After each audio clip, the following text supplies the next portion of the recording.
آپ شمشیر زنی، سپاہ گری، پہلوانی اور شکار کے بے حد شوقین تھے، اور جب شکار کر کے واپس مدینہ تشریف لاتے تو سب سے پہلا کام یہ کرتے کہ خانہ کعبہ کا طواف کیا کرتے۔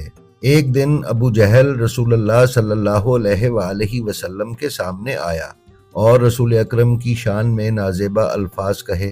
رسول اکرم صلی اللہ علیہ وآلہ وسلم نے ابو جہل کو جواب نہ دیا۔ اس واقعے کی گواہ ایک کنیز بھی تھی۔ کچھ دیر کے بعد حضرت حمزہ شکار سے واپس مدینہ آئے اور خانہ کعبہ کا طواف کر رہے تھے کہ اس کنیز نے اس واقعے کی اطلاع جناب حمزہ علیہ السلام کو دی۔ جناب حمزہ نے یہ سنا تو فوری طور پر ابو جہل کے قریب پہنچے، جو مسجد الحرام میں لوگوں کے ساتھ بیٹھا تھا۔ جناب حمزہ نے آگے بڑھ کر ابو جہل کے سر پر اپنی کمان ماری، جس سے اس کا سر پھٹ گیا اور وہ شدید زخمی اور بدحواس ہو گیا۔